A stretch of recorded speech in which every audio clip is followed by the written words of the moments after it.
हरे कृष्णा। तो सभी भक्तों का हार्दिक स्वागत है आज के इस प्रातःकालीन श्रीमद् भागवत क्लास में। तो हमने पिछली बार पढ़ा था कि किस प्रकार जीवात्मा इस भौतिक जगत में आता है और इस शरीर में बंध जाता है। शरीर और आत्मा अलग है, ये भगवान बताते हैं, कपिल की माता देवती को बताते हैं इसके बारे में, और कहते हैं कि प्रत्येक जीव का कर्तव्य है कि वो भगवान की भक्ति करे। ये हमने पहले 16 श्लोकों में इस प्रकार पढ़ा, ये सार निकला था उसका। अभी आज हम लोग इसी में और आगे पढ़ेंगे कि देवती और क्या प्रश्न करती है और भगवान उसके उत्तर में वो क्या ज्ञान देते हैं। ओम अज्ञानतिमिरान्धस्य ज्ञानांजनशलाकया चक्षुरुन्मीलितं येन तस्मै श्रीगुरुवे नमः। नमो विष्णुपादाय कृष्णप्रेष्ठाय भूतले श्रीमते भक्तिवेदांत स्वामी नामिने नमस्ते सरस्वती देवी गौरवाणी निर्विशेष शून्याधिपाष्टने हे कृष्ण करुणा सिंधु दीनबंधु जगतपते गोपेश गोपिका कांत राधा कांत नमस्ते सप्त कांचन गौरांगी राधे वृंदावनेश्वरी वृषभानुसुते देवी प्रणमामि हरिप्रिये वंशाकल्पतरुभ्यश्च कृपा सिन्धुभ्येव च पतितानां पावनेभ्यो वैष्णवेभ्यो नमो नमः। जय श्री कृष्ण चैतन्य प्रभु नित्यानंद श्री अद्वैत गदाधर केसरी गौर भक्तवृंदा। हरे कृष्णा कृष्ण कृष्ण हरे हरे, हरे राम राम राम हरे हरे। मंगलाचरण की जय। ओम नमो भगवते वासुदेवाय। ओम नमो भगवते वासुदेवाय। ओम नमो भगवते वासुदेवाय। श्रीमद्भागवतम तीसरा स्कंद अध्याय 27 श्लोक नंबर 17। श्री देववती ने पूछा, हे ब्राह्मण, क्या कभी प्रकृति आत्मा का परित्याग करती है? क्योंकि इनमें से कोई एक दूसरे के प्रति शाश्वत रूप से आकर्षित रहता है, तो उनका पृथक्त्व वियोग कैसे संभव है?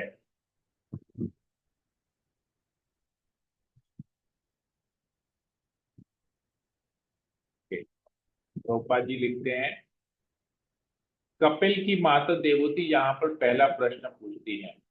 यद्यपि मनुष्य जानता है कि आत्मा तथा पदार्थ भिन्न है, किंतु न तो दार्शनिक चिंतन से और न उपयुक्त ज्ञान से उनको विलग किया जाता है।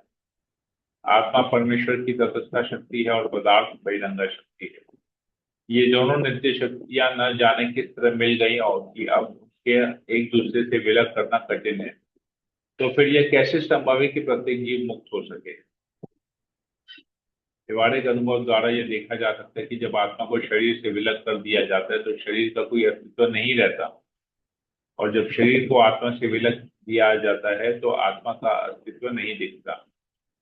जब तक आत्मा तथा शरीर मिले रहते हैं तो हम समझते हैं कि जीवन है, किंतु उनके विलग होने की या शरीर या आत्मा का अस्तित्व नहीं दिखता। देवती द्वारा कपिल से पूछा गया यह प्रश्न शून्यवाद दर्शन से थोड़ा बहुत प्रेरित है। शून्यवाद कहते हैं कि चेतना पदार्थ के संयोग से उत्पन्न है और जो ही चेतना चली जाती है भौतिक संयोग विलीन हो जाता है। अतः अंत में शून्य के अतिरिक्त और कुछ नहीं रहता। माया दर्शन में चेतना की इस अनुपस्थिति को निर्वाण कहते हैं। तो अभी पूछ रही है क्या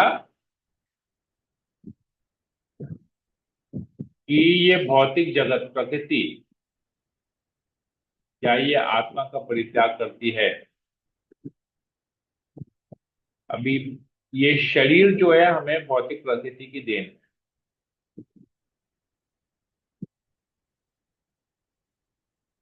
हम जानते हैं कि शरीर और आत्मा दोनों अलग है, किंतु जब शरीर से आत्मा निकल जाती है तो शरीर जड़ पदार्थ बन जाता है, उसमें चेतना नहीं रहती, हिलजुल नहीं सकता है। और जब आत्मा निकलती है तुम आत्मा को भी देख नहीं पाते। तो जैसे लगता है सब कुछ खत्म हो गया है, शरीर खत्म, सब कुछ खत्म।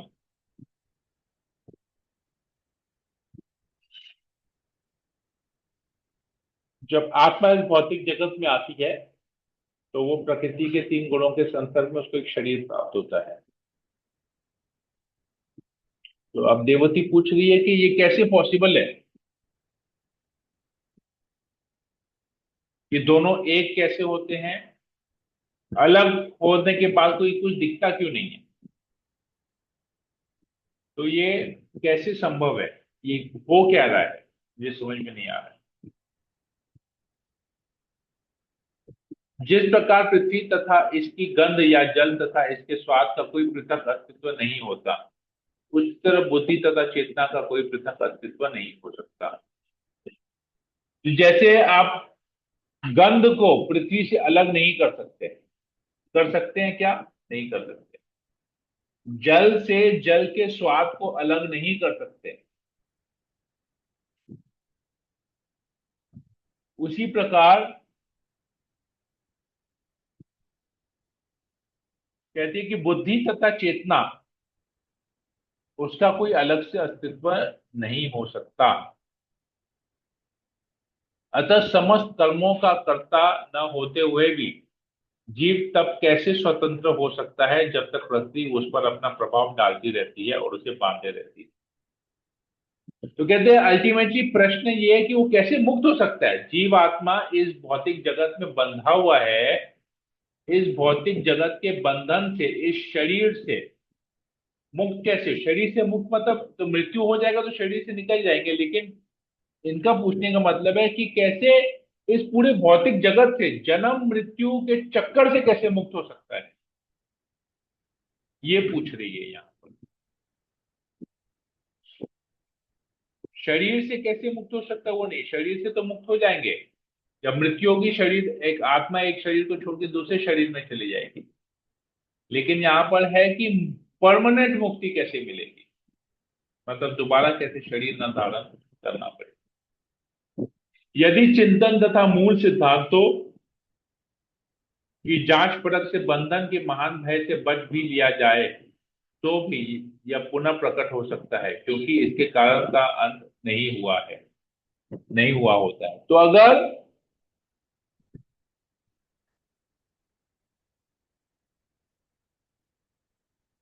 मूल सिद्धांतों से बोलते हैं, अगर हम लोग कुछ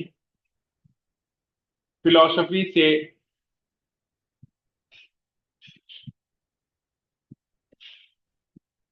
ऐसा कुछ करें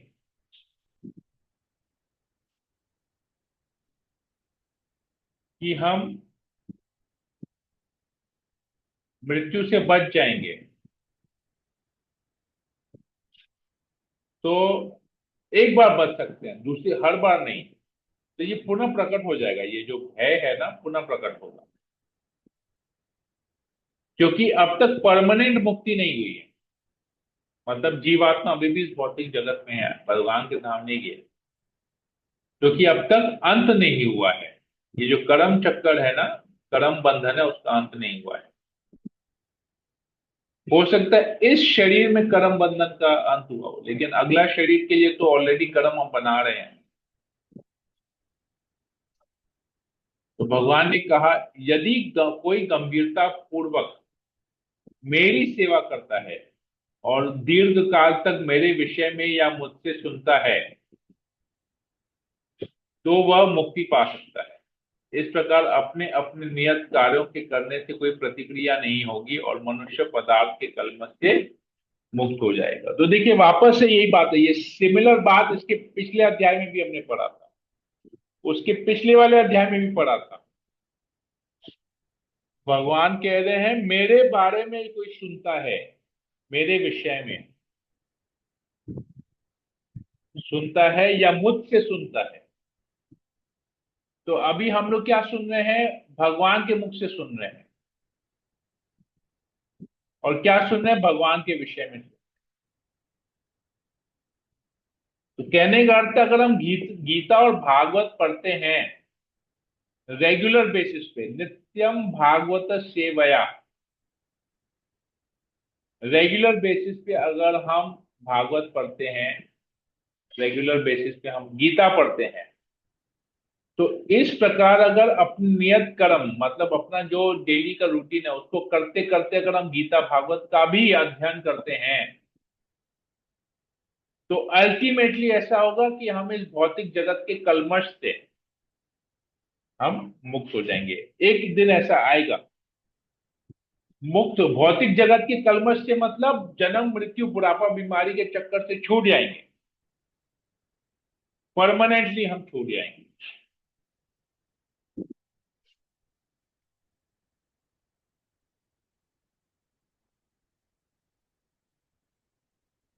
यह भक्ति दृढ़ता पूर्वक पूर्ण ज्ञान से तथा दिव्य दृष्टि से संपन्न करनी चाहिए। मनुष्य को प्रबल रूप से विरक्त होना चाहिए, तपस्या में लगना चाहिए और आत्मलीन होने के लिए योग करना चाहिए। तो ये जो भक्ति के जो भक्ति का जो हम अभ्यास करते हैं, ये जो हम 16 माला जप करते हैं, 4 नियमों का पालन करते हैं, जो 4 नियम का पालन है हमारी ये तपस्या है। 16 माला जप करना हमारे हमारे लिए तपस्या है। गीता भागवत पढ़ना हमारे लिए ज्ञान प्राप्त करने का एक जरिया है, पूर्ण ज्ञान प्राप्त करने का। तो यदि ये सब कार्य, गीता पढ़ना, भागवत पढ़ना, श्रवण करना, कीर्तन करना, जप करना, 4 नियम पालन करना, भगवान का प्रसाद पाना, भोग लगा के भगवान को प्रसाद पाना, ये सारे भक्ति के जो कार्य हैं हमें कैसे करना चाहिए? दृढ़ता पूर्वक करना चाहिए। दृढ़ता पूर्वक मतलब विदाउट एनी कॉम्प्रोमाइज।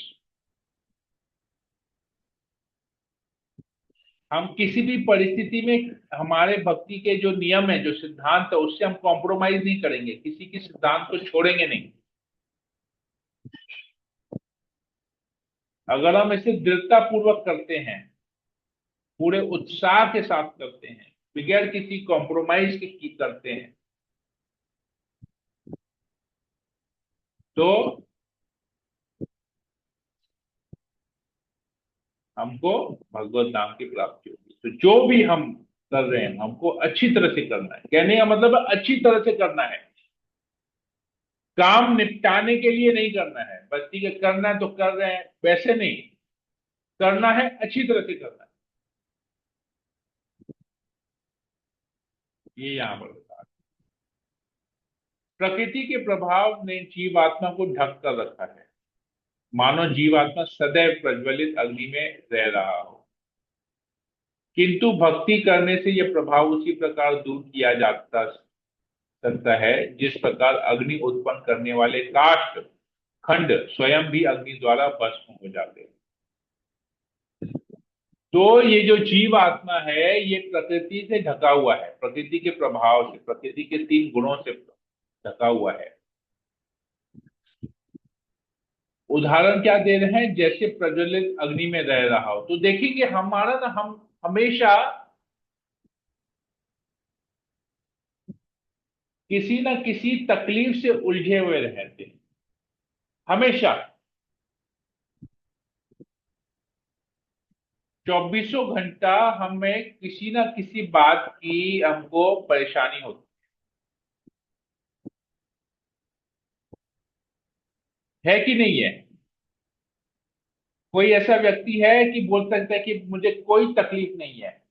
आज एक ऐसा पूरा दिन गया, 24 घंटा ऐसा गया जहां पर मुझे किसी भी प्रकार की तकलीफ नहीं हुई, मुझे किसी भी प्रकार का टेंशन नहीं हुआ। ऐसा कोई है क्या? ऐसा कोई बोल सकता है? नो नहीं प्रभु। प्रभु जी, नहीं प्रभु। नहीं प्रभु जी, नहीं। नो प्रभु। तो यही चीज यहां पर बता रहे हैं कि हर व्यक्ति, ये जो हम लोग जो तकलीफ भोग रहे हैं प्रतिदिन, ये प्रकृति का प्रभाव है हमारे ऊपर।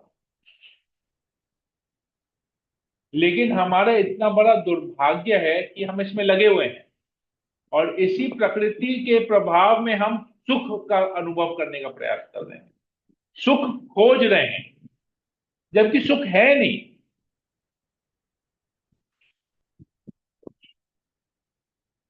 आर्टिफिशियल है सब कुछ। तो ये चीज यहां पर बता रहे हैं। तो ये जो भौतिक जगत का जो प्रभाव है, भौतिक प्रकृति का जो प्रभाव है, इस प्रभाव से हम कैसे मुक्त होंगे? जब भक्ति करेंगे। भगवान स्वयं कह रहे हैं यहां पर, भगवान कपिल कैसे क्या करें, किंतु भक्ति करने से यह प्रभाव उसी प्रकार दूर किया जाता है जिस प्रकार अग्नि उत्पन्न करने वाले काष्ठ खंड स्वयं भी अग्नि द्वारा भस्म हो जाते हैं। तो आप अगर माचिस का तिली लेके आग को जलाएंगे तो तीली क्या होगा? बताइए, तीली को क्या होगा? तीली भी जल जाएगी प्रभु जी। अल्टीमेटली पूरा तीली खत्म हो जाएगा, राख हो जाएगा वो तीली। उसी प्रकार जब हम भक्ति करते हैं तो ये भौतिक जगत के जितने भी कल्मश हैं, ये जो भौतिक प्रकृति का जो प्रभाव है हमारे ऊपर, जो हमको बार बार प्रॉब्लम्स दे रहा है, जो हमारे जीवन में टेंशन ला रहा है, वो सारे उसी प्रकार जल के खत्म हो जाएंगे, भस्म हो जाएंगे। जब हमारे भौतिक प्रकृति के जितने भी प्रॉब्लम्स हैं जब जल के भस्म हो जाएंगे, मतलब क्या? इसका मतलब क्या? हरे बताइए। कृष्णा प्रभु जी, हम लोग प्रणाम। हाँ, प्रभु जी, जब हम लोग भक्ति करेंगे, भागवत गीता पढ़ेंगे, अच्छे से मतलब करेंगे, जितना हम लोग का जन्मों जन्मों का पाप है सब भस्म हो जाएगा जलकर, और और हम लोग भगवत धाम जाएंगे। अगर हम पुण्य, अगर चलिए, एक प्रश्न मेरा है अभी यहां पर, आपके सारे पाप नष्ट हो गए, ठीक है ना? अब पाप, जिसके पाप कर्म होते हैं वो कहां जाता है? जिसके पाप नष्ट नहीं होते वो कहां जाता है? वो नरक में स्वर्ग या जाएंगे। नरक में जाता है, ठीक है। जिसके पुण्य नष्ट नहीं होते वो कहां जाता है? वो स्वर्ग लोग जाएंगे। तो आप अगर भक्ति करेंगे, अगर पाप नष्ट हो गए तो केवल पुण्य बचे तो क्या होगा? तो वो तो भी मतलब आना पड़ेगा प्रभु जी पुण्य भोगने के लिए। हाँ, इसलिए तो जो भी हम भक्ति करते हैं तो पाप और पुण्य दोनों खत्म हो जाएंगे। खत्म हो क्योंकि जाएंगे। पुण्य, आप जब क्योंकि पुण्य भी प्रॉब्लम करेगा। जी पुण्य कैसे प्रॉब्लम करेगा बताइए? वो अभी आप भोगने पुण्य आना पुण्य को करेंगे। भोगने के लिए वापस जन्म लेना पड़ेगा। हाँ, तो भोगने के लिए आना पुण्य देखिए, आप स्वर्ग जाएंगे। अगर आप पुण्य को भोग करने के लिए आप स्वर्ग जाएंगे। अभी मान लीजिए आप स्वर्ग में बैठे हैं और वहां पर किसी असुर ने आक्रमण कर दिया, मान लिया रावण आ गया आक्रमण करने। हम पढ़ते हैं ना, हिरण्यकशिपु स्वर्ग में देवताओं को जाके आक्रमण करता है, हिरण्याक्ष जाके स्वर्ग में उत्पात मचाता है, रावण जाके स्वर्ग में उत्पात मचाता है, बलि महाराज जाके स्वर्ग में उत्पात मचाते हैं। तो क्या होगा? स्वर्ग में जाएंगे तो क्या होगा? हम लोगों को भी कष्ट आएगा, हम लोगों को ऊपर भी आएगा। हाँ, तो क्या स्वर्ग में जाने से भौतिक प्रकृति का प्रभाव बना रहेगा? बना रहेगा। हाँ, तो प्रॉब्लम बना रहेगा। वो अग्नि जो है प्रज्वलित रहेगी, अग्नि बुझेगी नहीं।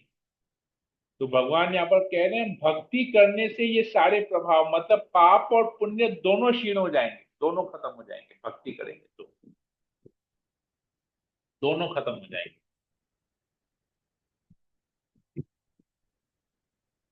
क्योंकि जब हम माचिस की तीली को जलाते हैं, तीली जलने के बाद राख बन जाती है, उस राख को इकट्ठा करके वापस हम तीली बना के जला सकेंगे क्या?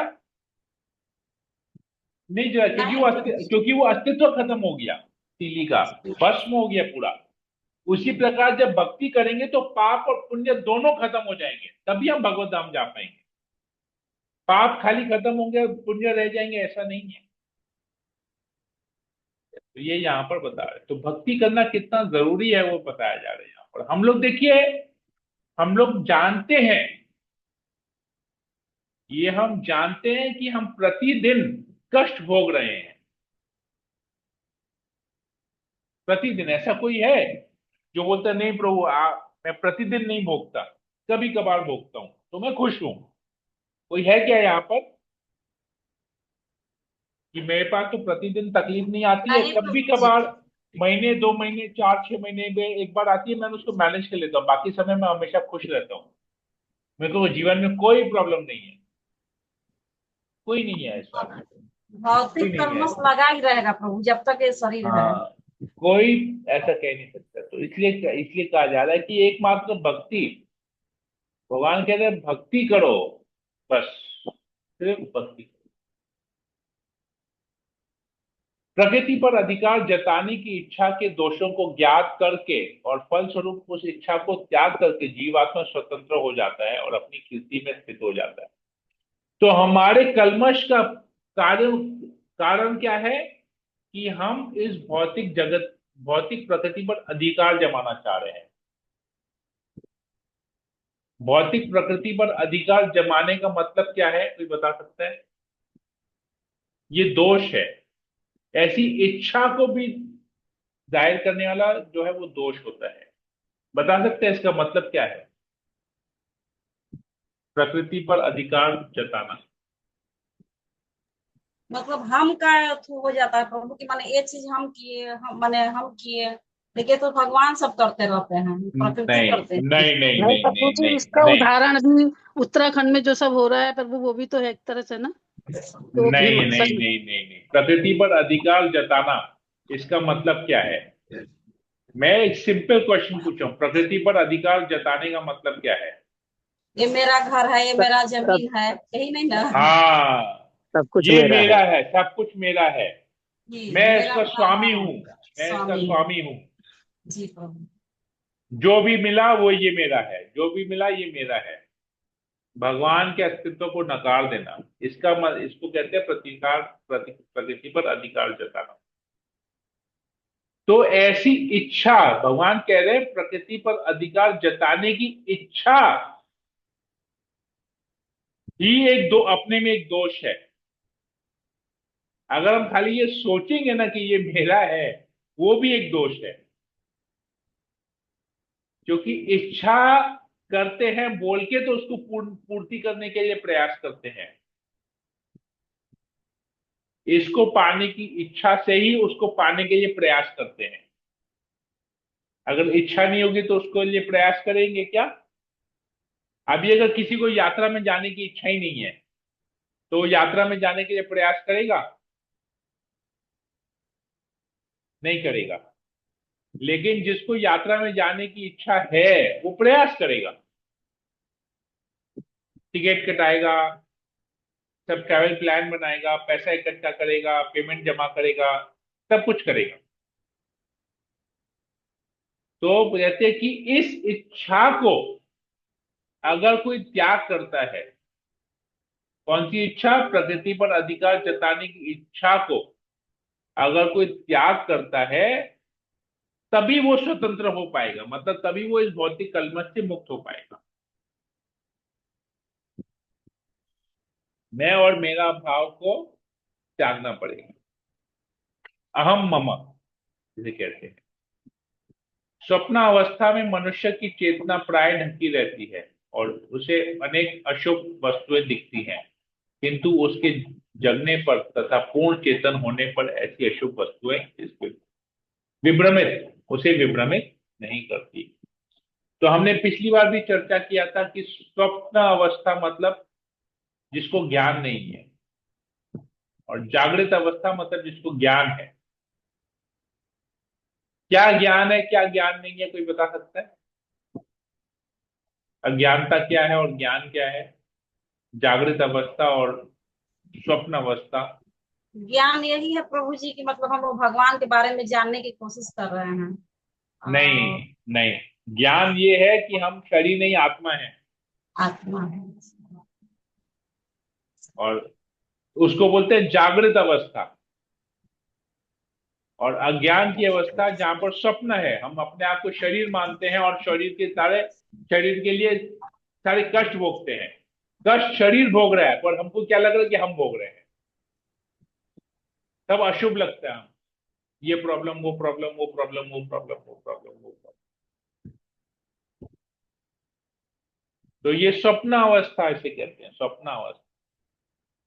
जैसे हम स्वप्न में देखते हैं, स्वप्न में देखा हुआ चीज सच नहीं होता है।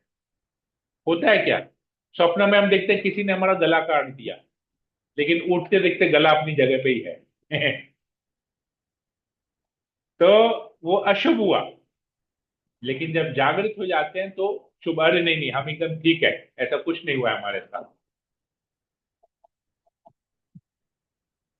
तो अज्ञानता में रहेंगे तो सारे प्रॉब्लम्स हैं। अपने आप को शरीर समझेंगे तो कष्ट के लेवल पे पड़े रहेंगे। लेकिन अगर आप जागृत अवस्था में अपने आप को भगवान का दास समझेंगे, अपने आप को भगवान का अंश समझेंगे, अपने आप को आत्मा के स्तर पे समझेंगे, तो फिर लगेगा कि हाँ, ये सब जो प्रॉब्लम्स है ना, ये शरीर को लेके है, हम नहीं भोग रहे हैं, शरीर भोग रहे हैं। हमारा तो काम है भगवान का स्मरण करो। ये हो गया जागृत चेतना, और वो हो गया स्वप्न अवस्था।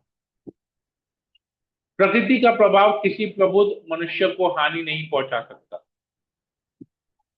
भले ही वह भौतिक कार्यकलापों में ही व्यस्त क्यों न रहता हो, क्योंकि वह परम सत्य की सच्चाई को जानता है और उसका मन भगवान में ही स्थिर रहता है। तो जो व्यक्ति हमेशा पूर्ण रूप से भगवान का चिंतन करता है, उसे भौतिक प्रकृति का प्रभाव एकदम नहीं होगा।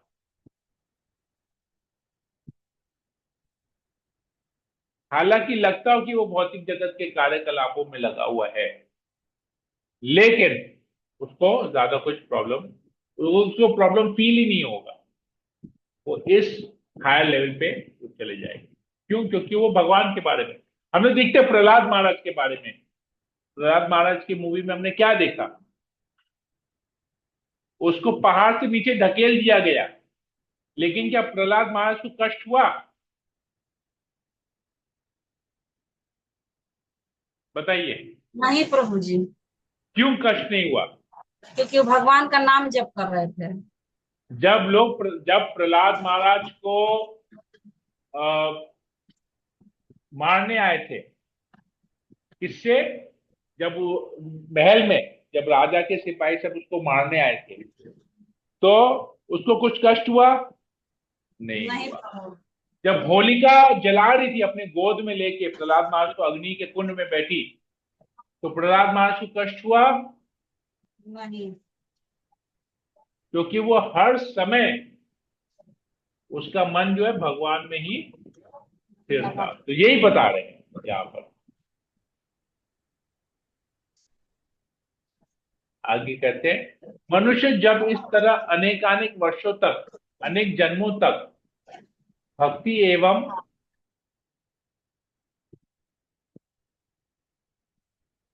आत्म साक्षात में लगा रहता है, तो उसे किसी भी लोक में, यहां तक कि सर्वोच्च लोक ब्रह्मलोक में भी भोग से पूर्ण विरक्ति हो जाती है और उसमें चेतना पूर्णतया विकसित हो जाती है। तो भक्त चाहे कहीं पर भी रहे,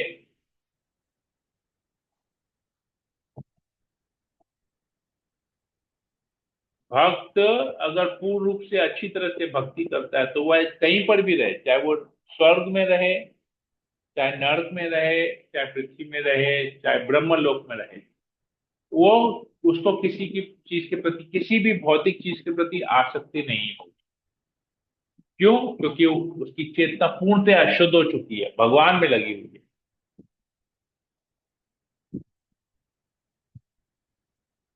मेरा भक्त मेरी असीम अहेतु की कृपा से वस्तुतः स्वरूप सिद्ध हो जाता है और इस तरह समस्त संशयों से मुक्त होकर वह अपने गंतव्य धाम की ओर अग्रसर होता है, जो मेरी शुद्ध आनंद की आध्यात्मिक शक्ति के अधीन है। जीव का यही चरम सिद्धि गंतव्य स्वसंस्थान है। इस शरीर को त्यागने के बाद योगी भक्त उस दिव्य धाम को जाता है जहां से वह फिर कभी नहीं लौटता। देखिए, भगवत गीता का कथन यहां पर वापस से आ गया। भगवत गीता में भगवान कहते हैं, कृष्ण अर्जुन को कहते हैं कि जो मेरे धाम को आता है वो पुनः इस भौतिक जगत में जन्म नहीं लेता। भगवान कपिल भी यही कह रहे हैं मनुष्य जीवन का लक्ष्य है उस चरम सिद्धि को प्राप्त करना, परम गंतव्य को, भगवत धाम को प्राप्त करना।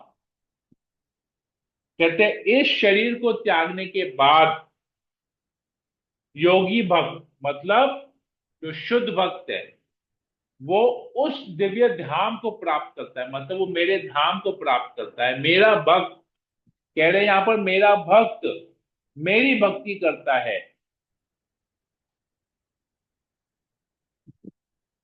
और मुझे अपना जीवन का लक्ष्य बनाता है। तो क्या होगा, जब वो इस शरीर को छोड़ेगा वो मेरे धाम को आएगा, वो दोबारा इस भौतिक जगत में नहीं लौटता है।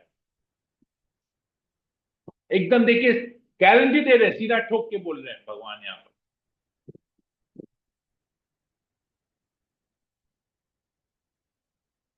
जब सिद्ध योगी का ध्यान योग शक्ति की गौण वस्तुओं की ओर, जो बहिरंगा शक्ति के प्राकट्य है, आकृष्ट नहीं होता, तब मेरी ओर उसकी प्रगति असीमित होती है और इस तरह उसे मृत्यु कभी भी परास्त नहीं कर सकती।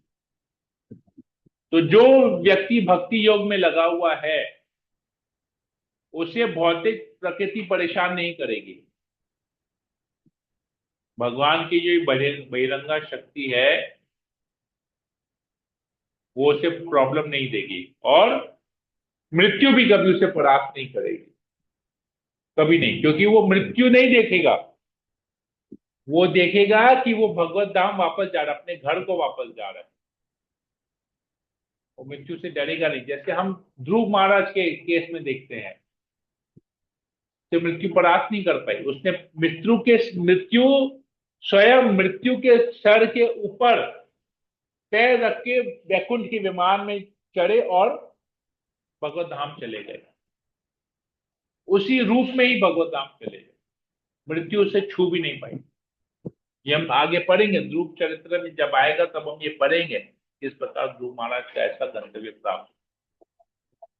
इस प्रकार श्रीमद् भागवत के तृतीय स्कंद के अंतर्गत प्रकृति का ज्ञान नामक 27वें अध्याय के भक्ति वेदांत तात्पर्य पूर्ण हुए। हरे कृष्णा। किसी को कोई प्रश्न है पूछ सकते हैं, तो पूर्ण हो बोल सकते हैं। हरे कृष्णा प्रभु जी, दंडवत प्रणाम। हरे कृष्ण। यस बिल्कुल। तो जी 22वें श्लोक में दिया हुआ है, थोड़ा उसको वो स्क्रीनशॉट करिए, माने वो करिए ना प्रभु जी। आपके यहाँ तो भागवतम आ गया ना? हाँ, थोड़ा सा दूसरे जगह है निकल। क्या दूसरी जगह है? ठीक है, 22वां श्लोक बोल रहे हैं, 22। जी प्रभु। ओके, 22।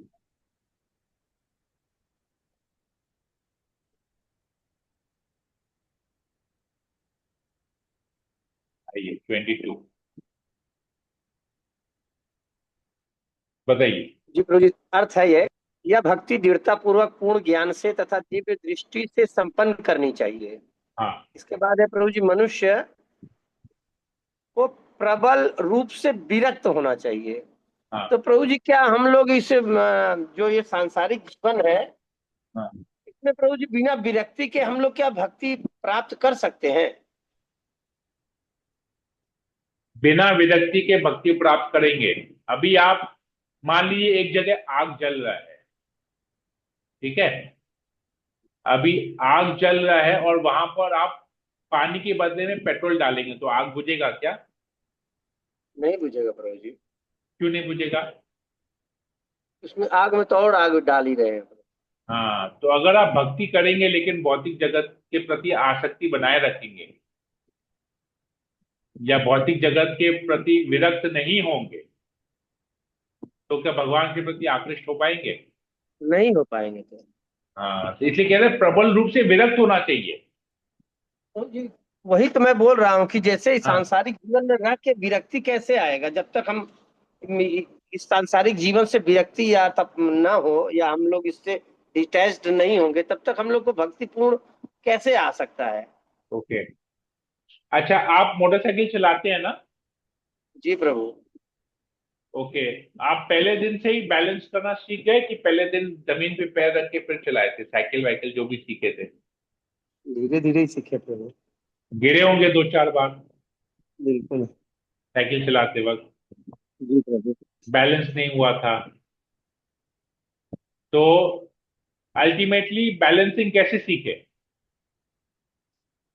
अपने सीखते समय से सीखे। अपने आसपास के एनवायरनमेंट को हटा के पूर्ण रूप से केवल साइकिल के ऊपर कॉन्सेंट्रेट किए थे कि नहीं? हाँ, बिल्कुल प्रभु। तो बैलेंस हो गया जी। और सीख गए चलाना। सीखे कि नहीं सीखे? जी जी प्रभु। अभ्यास से हुआ ना, वो प्रैक्टिस से हुआ। जी। तो भक्ति भी ऐसी ही है, अभ्यास है, अभ्यास। धीरे धीरे धीरे धीरे धीरे धीरे हम जितना दृढ़ता पूर्वक करेंगे अभ्यास, मतलब जितना डेडिकेटेडली हम, जिस प्रकार हमने डेडिकेटेडली साइकिल चलाना सीखा,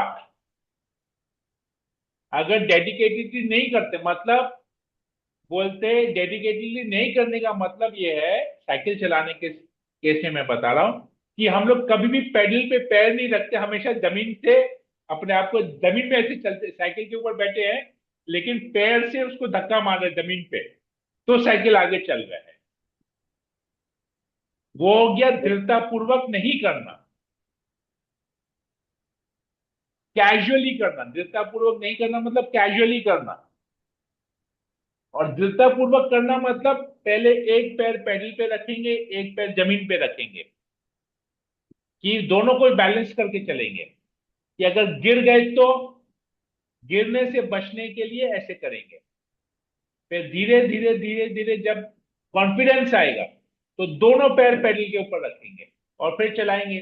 फिर तो गिरे, शुरू में क्या होता है, पहले बैठते हैं साइकिल के ऊपर और दोनों पैर जमीन में होता है, धीरे धीरे धक्का देते हैं, फिर हल्का हल्का सा पैर को हवा में करते हैं लेकिन पेडल नहीं मारते। फिर क्या होता है, धीरे धीरे धीरे धीरे दोनों पैर जमीन में होता है, धक्का मारते हैं, दोनों पैर को ऊपर करते हैं, या एक पैर को नीचे रख के एक पैर को ऊपर करके एक पैर को पेडल पे रखते हैं और दूसरा पैर जमीन पे होता है।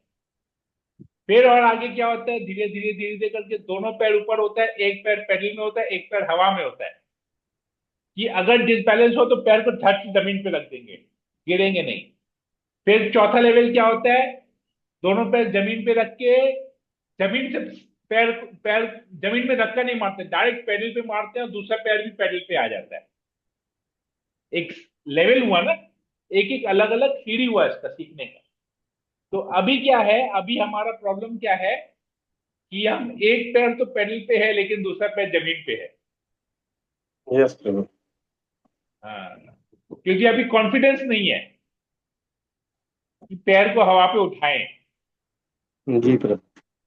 तो अभी अभी अभी आप बताइए, आप जैसे साइकिल चलाना सीखे वैसे भक्ति भी आपको करना पड़ेगा। क्या करने से हमको विरक्ति आएगी वो आपको सोचना है। जी प्रभु, दृढ़ संकल्प प्रभु जी। यस, अभ्यास, अभ्यास, प्रैक्टिस करते रहना है, करते रहना है, करते रहना है, एक दिन ऐसा, जिस दिन एक दिन ऐसा आया ना कि हम साइकिल सीख गए, साइकिल से मोटरसाइकिल सीख गए, तो ये भी ऐसे ही होगा। एक दिन भक्ति का अभ्यास करते करते हम भक्त बन जाएंगे, भक्त से शुद्ध भक्त बन जाएंगे, शरीर छोड़ देंगे, वापस इस जगत में नहीं आएंगे। जैसे दोनों पैर पेडल पे आ गया, वैसे ही हमारा जो है शरीर छोड़ के परमानेंटली हम भगवत धाम चले जाएंगे, 100% परफेक्ट हो जाएंगे। ठीक है, थैंक यू प्रभु जी। हरे कृष्णा। और किसी को कुछ पूछना है? हरे कृष्णा प्रभु जी, दंडवत प्रणाम। यस माता जी। प्रभु जी, जैसे किसी की जब मृत्यु हो जाती है तो हम्म। वो आत्मा क्या कर्म उसका फिर भी चल रहा है? मतलब अगर बोलते हैं कि उसको मर के भी मुक्ति नहीं मिली, सम स्पिरिट्स आर अराउंड, ऐसा सुनते हाँ, हैं तो प्रभु जी। देखिए, इसमें ना अलग अलग क्राइटेरिया आता है। एक होता है जैसे सुसाइड, उसको अकाल मृत्यु कहते हैं सुसाइड को, मतलब समय से पहले किसी ने अपना शरीर छोड़ दिया, तो उसका जब तक समय नहीं आएगा वो आत्मा बन के घूमते रहेगा। ठीक है। अच्छा। ये होता है अपने आप से अपना शरीर को, आत्महत्या जिसे कहते हैं, अपना शरीर को खत्म करना। और बाकी जिसको नेचुरल डेथ कहते हैं, नेचुरल डेथ, अननेचुरल डेथ और नेचुरल डेथ होता है। ठीक है, तो नेचुरल डेथ के केस में क्या होता है, वो उसके लिए दूसरा एक शरीर ऑलरेडी बना हुआ होता है। जब तक दूसरा एक शरीर का उसके कर्मों के हिसाब से उसका एक बन जाता है कि उसको यहाँ पर जन्म लेना है, तो वो शरीर छोड़ेगा। अगर उसने बहुत सारे पाप कर्म किए हैं तो उसको फिर यमराज जो है, यमदूत जो घसीट के लेके जाएंगे, उसके सारे पाप कर्मों की उसकी सजा मिलेगी। उसके बाद उसको एक नीचे की योनि में फेंका जाएगा, not necessary in a body of a human being. लेकिन जो भक्ति करता है या भक्ति का प्रयास करता है तो उसको ह्यूमन बर्थ गारंटीड है, भले ही पूर्ण रूप से भक्ति नहीं किया। गीता में से भगवान कहते हैं जो मरते समय अंत काल में जिसका जैसा भाव रहता है उसको वैसी गति प्राप्त होती है। तो eight the time of death जो थॉट हमारे मन में आया है उसके ऊपर हमारा गति डेवलप, गति जो है उसके ऊपर रहता है हमारा, कि हमारा नेक्स्ट गति मतलब हमारा नेक्स्ट लाइफ क्या होगा। What we are thinking at the time of death determines our next birth. If you are thinking of Krishna, अगर हम भगवान का स्मरण कर रहे हैं तो हमारा अगला जन्म जो है भगवान के धाम में होगा, भगवान के साथ होगा, भगवान के पार्षद के रूप में, मतलब भगवत धाम होगा। अगर हम अपने किसी परिवार के बारे में, किसी दोस्त के बारे में सोच रहे हैं तो हम इस भौतिक जगत में पड़े रहेंगे। और अगर हम भोग करने की इच्छा के बारे में सोच रहे हैं, भोग करने की इच्छा, तो हमारा नीचे के योनि में जन्म होगा। ठीक है, नीचे के योनि। तो जो जब भोग करने की इच्छा से हम शरीर छोड़ते हैं तब हमको यमदूत लेके जाते हैं, हमको भोगना पड़ता है वहां पर, क्योंकि हमने पाप कर्म किया है। जो भोग करने की इच्छा वही होता है जो पाप कर्म में लुप्त रहता है। जो पाप में लुप्त रहता है उसी को ही भोग करने की इच्छा होती है, क्योंकि भोग करने की इच्छा को ही पाप कहा जाता है। तो उसको वैसा अगर उसका मनोभाव रहेगा तो उसको जाना पड़ेगा नरक में, फिर वापस उसको नीचे की योनि में जन्म लेना। ठीक है, ये एक ब्रॉड ब्रॉड डेफिनेशन है का, ये गीता में भी आता है। हरे कृष्ण प्रभु जी, दंडवत प्रणाम। हरे कृष्ण प्रभु। प्रभु जी, ये जो अभी जो सब उत्तराखंड वगैरह में जो हुआ है अभी सब, तो ये कौन सी मृत्यु कहलाएगी जो मर जाते हैं, जिसमें मतलब पानी में बह गए ये सब, तो ये अकाल ये मृत्यु में होगा? ओके, इसका अभी हमने हाल ही में इसके बारे में पढ़ा था, आप शायद अटेंड नहीं किए थे वो। भक्ति वैभव में ये आता है। इसका मैं बताते हैं, पहले सोनल सोनल माता जी आपको और कुछ पूछना था। जी प्रभु जी। यस बोलिए। जी ये प्रभु जी, ये पारकीय भाव का मतलब क्या होता है? बात के भाव हमने कहाँ पढ़ा? प्रभु जी मैंने आशा गौरम प्रभु जी का लेक्चर सुना था, उसमें उन्होंने ये यूज किया था कि पारकीय भाव से देख सकते हैं राधा रानी को। तो इसका मतलब क्या हुआ प्रभु जी? पाठ के भाव मुझे एक तो थोड़ा सा एक बार मुझे समझना पड़ेगा, I have to understand this. मैं बोल नहीं पाऊंगा अभी पाठ के भाव से राधा रानी को देखना, अच्छा वो ठीक है समझना प्रभु पड़ेगा। जी। You have to get the literal meaning of the word पार्थिया, तभी समझ में आएगा। अच्छा ठीक है प्रभु जी। एक और क्वेश्चन था प्रभु जी। यस, पूछिए। जैसे भगवान से, भगवान के भक्त को, भक्त का नाम जप अगर करते हैं तो हमें ज्यादा फायदा होता है, ऐसा मैंने उनकी क्लास में ऐसा सुना था। ये इसका राइट, मतलब क्या हुआ प्रभु जी? इसका मतलब ये हुआ, भगवान से भगवान का भक्त मतलब राधा रानी। अभी जैसे आप मेरा नाम जप करेंगे तो मेरा नाम जप करने से फायदा नहीं होगा।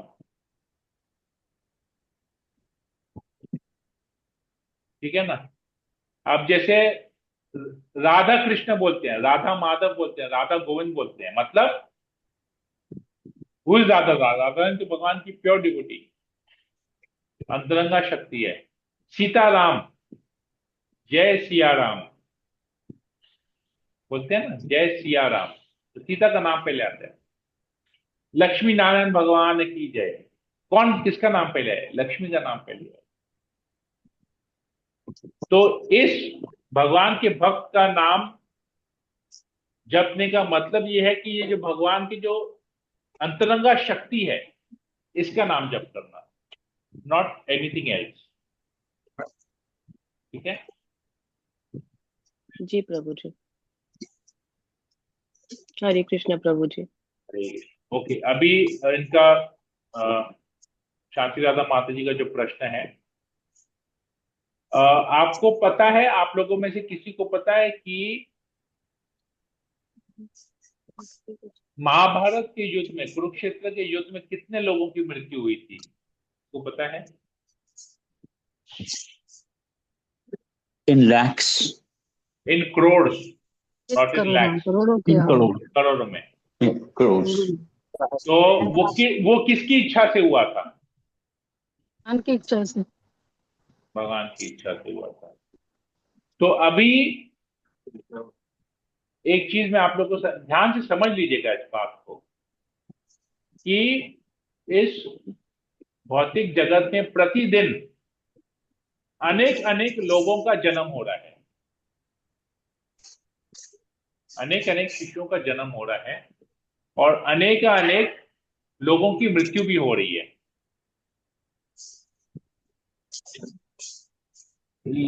परंतु कभी कभी ऐसा देखा जाता है कि संतुलन बनाने के लिए, अभी ये मृत्यु का दायित्व किसका है, मारने का दायित्व किसका है? यमराज का। तो कभी कभी ऐसा होता है कि बैलेंस, संतुलन मेंटेन करने के लिए मृत्यु की संख्या को बढ़ाना पड़ता है, जिसको बोलते हैं होलसेल किलिंग। तो ये जो होलसेल में जो मतलब अनेक अनेक लोगों की जब मृत्यु होती है ना, वो इस दैवी प्रकृति के कारण होती है, जिसे हम लोग आदि दैविक क्लेश कहते हैं। आदि दैविक क्लेश, सुनामी आया, अर्थक्वेक हुआ,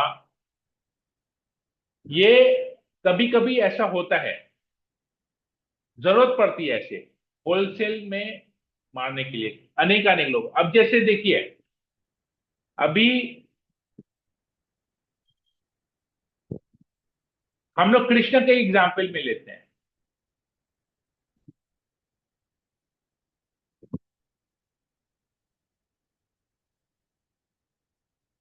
कि कृष्ण ने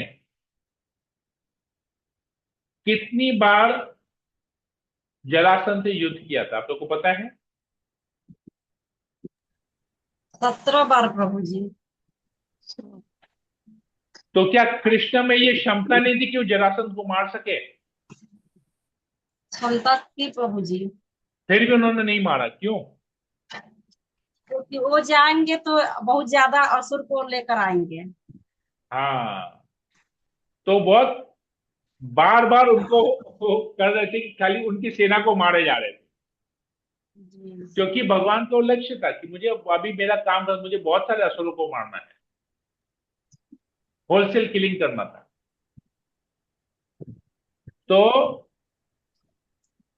अब ये ऐसा होता है कि लोग इसके ऊपर विश्वास नहीं करते हैं, परंतु ये बात सत्य है, शास्त्र प्रमाणित है कि बहुत सारे लोगों का मृत्यु एक समय पे लिखा है, तो उनको एक ही जगह इकट्ठा किया जाता है। प्रकृति का नियम इस प्रकार कार्य करता है कि वो सबको एक जगह लेके आता है और एक साथ सबकी मृत्यु होती है। तो ये जो प्रकृति का जो कैलकुलेशन है, टाइम का जो कैलकुलेशन है ना, इसलिए कहते हैं इसको समझना आना बहुत मुश्किल है। भगवान कहते हैं मेरे इस प्रकृति को ना, मेरे इस कार्य को जल्दी से कोई समझ नहीं पाएगा। It is very difficult to understand. तो इसलिए इसमें ज्यादा माथा नहीं लगाना चाहिए। हमारा सिंपल कार्य क्या है? भक्ति करना। तो इसलिए नहीं भगवान प्रभु जी, कहते हैं भक्ति करो। प्रभु जी मैं आपको एक शॉर्ट में बहुत जल्दी से बताती हूँ एक बात, मतलब आप हाँ मतलब हमारे घर की घटी हुई है प्रभु जी, इसलिए मैं विश्वास कर हाँ रही हूँ इस बात पे। हाँ हमारी जान पहचान में जो सुनामी आया था ना, जो उत्तराखंड में जो आया था, जिसमें हाँ भयंकर हाँ आया था, हाँ उसमें प्रभु जी हमारे मतलब हमारी जान पहचान के परिवार के 18 जन मारे गए थे। और उनका पूरा परिवार खत्म हो गया, मतलब बेटी के बच्चे, मतलब और सब इकट्ठे हुए, मतलब उनका एक मेरे यहाँ जान पहचान का टिकट रह गया घर पर।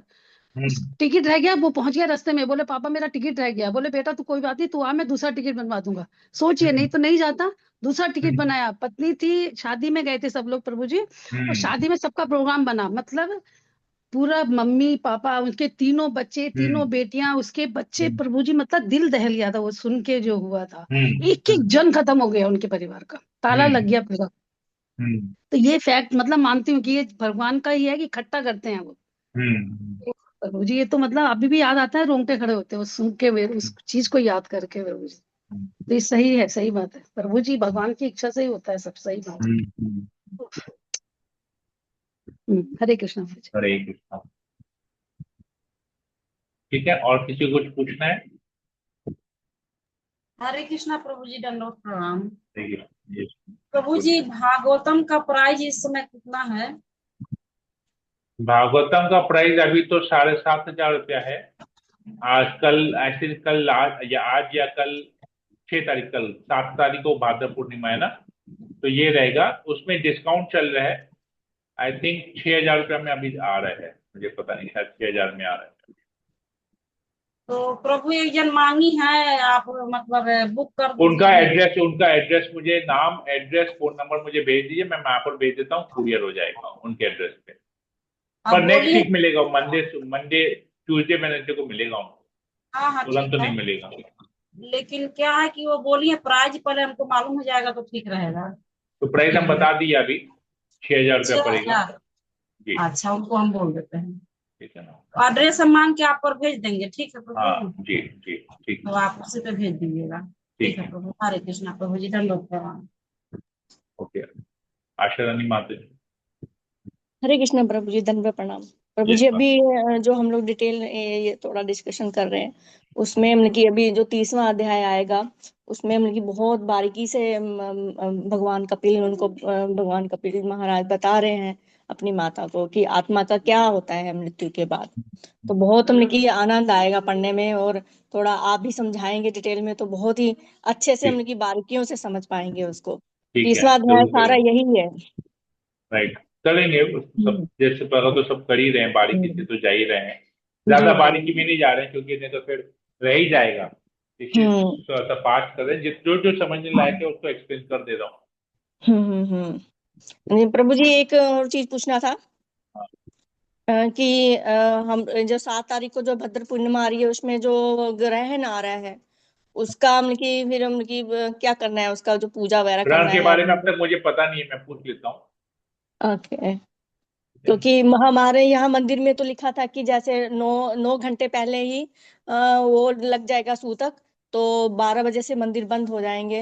हाँ, हो सकता है ऐसा हो, मेरे पास अब तक ऐसा कोई इन्फॉर्मेशन नहीं है, तो मुझे पता नहीं है। आप वहाँ के इन्फॉर्मेशन को फॉलो कीजिए, क्योंकि वहाँ का अलग रहता है, यहाँ का अलग रहता है, हर जगह का टाइमिंग अलग अलग रहता है।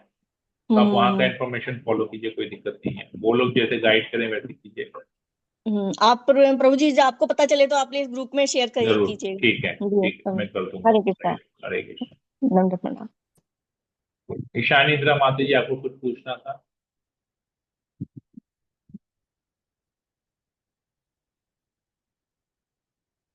नहीं प्रभु जी, कुछ नहीं, वो उस समय पूछना था, वो वर्ड सुनाई नहीं दिया था, इसीलिए मैंने ऑन किया था। चलिए, ठीक है, ओके।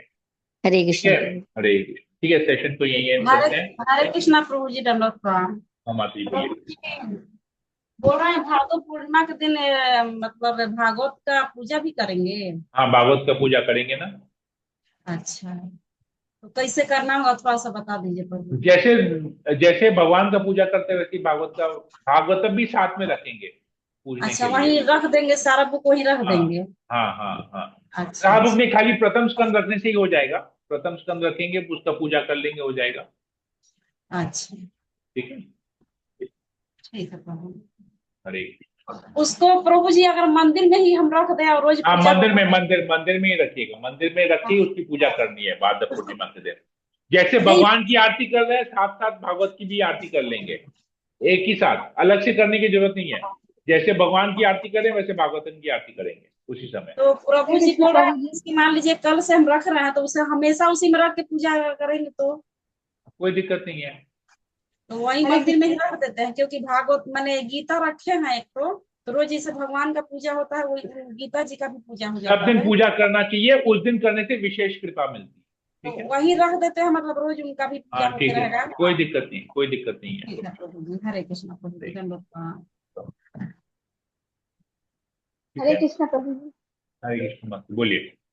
बोले प्रभु जी, ये प्रथम स्कंद खाली भगवान के मंदिर में रखने से और जो है दूसरा जगह रखने से भी कोई दिक्कत नहीं है? कोई दिक्कत नहीं है, कोई दिक्कत नहीं। जी प्रभु जी, ओके। हरे कृष्ण।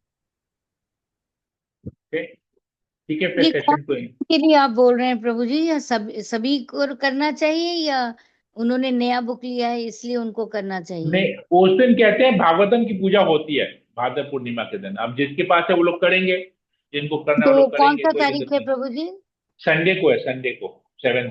देखो, ठीक है, ओके।